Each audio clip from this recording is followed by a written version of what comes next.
তিনি কুরবানি দিতেন এবং তার পশুকে উনি নিজেই জবাই করতেন।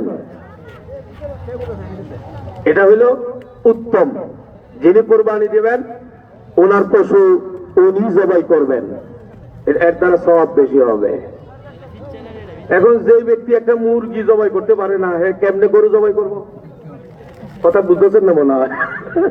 বহু মানুষ এরকম আছে না যে জীবনের প্রথম শখ জাগে, হুজুররা কুরবানি করে আর দেখা যায় যে ওনাদেরকে নিয়ে ওনাদের জন্য আমাদের বসে থাকতে হয়। আমরা আর বসে থাকবো না, আমরা সবাই যার যার গরু কুরবানি দিব, এরকম একটা ভাব যখন হয় তখন শেষ পর্যন্ত দেখা যায় গরু এমন গুতা দেয়, এই গুতায় গরু কুরবানি না হয়ে যিনি ছুরিল কুরবানি হয়ে দৌড়াইতে থাকে নিজের জানের ভয়ে।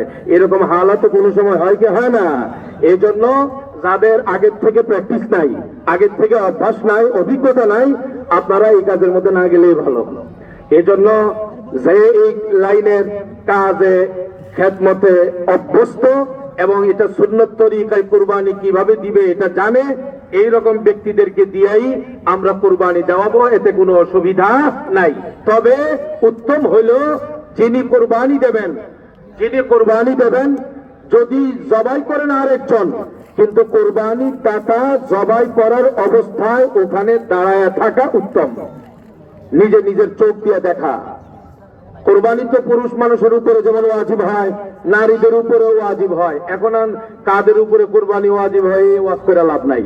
বাকি নারীদের যাদের উপরে কুরবানি ওয়াজিব, নারীরাও নিজের চোখ দিয়ে কুরবানির কার্যক্রম দেখতে পারলে এটা মুস্তাহাব, তবে শর্ত হলো পর্দা নষ্ট না হওয়া। যদি এমন হয় যে এই মুস্তাহাব আমল করতে গিয়ে হে বেপর্দা, তো এটা তো মুস্তাহাব ছাইরা দিতে কোনো অসুবিধা নাই, বরং পর্দাকে রক্ষা করতে হবে। একটা মুস্তাহাব ছুটে গেলে তেমন কোনো অসুবিধা হবে না। বাকি এই কোরবানি আমরা যারা করব, ভাই কোরবানি আমরা যারা করব, এই কোরবানি করতে গিয়ে আমাদেরকে একটা বিষয় খেয়াল রাখতে হবে, পশুটাকে যত কষ্ট কম দেওয়া যায়, পশুটাকে কষ্ট যত কম দেওয়া যায়। অনেকেই এরকম হয় যে পশুটারে শুয়ায়া এরপরে হুজুরে জিগায়, হুজুর কেউ বলে হুজুর পশু শুয়াইছেন, কুরবানি হবে একটু পরে। শোনেন, 7 নামের মধ্যে এই প্রথম নাম হইল আমি আব্দুল মুত্তালিব, আমার বাড়ি উত্তর জাঙ্গাল, আমার দাদার নাম আব্দুল কাদের, আমার আম্মার নাম অমুক, এই হইল একজন। আরেকজন হইল আরেকজন হইল সালেহ, ওই সালেহের আব্বা হইল কালিমুল্লাহ, কালিমুল্লাহর মা হইল অমুক, তার বাড়ি এখন এখানে নাই, থাকে ব্রাহ্মণবাড়িয়া কলেজ পাড়া। এরপরে এইরকম করে এই 7 জনের বিস্তারিত ঘটনা বলতে বলতে দেখা যায় যে গরু কুরবানি হওয়ার আগে আরো 3বার কুরবানি হয়ে যায়।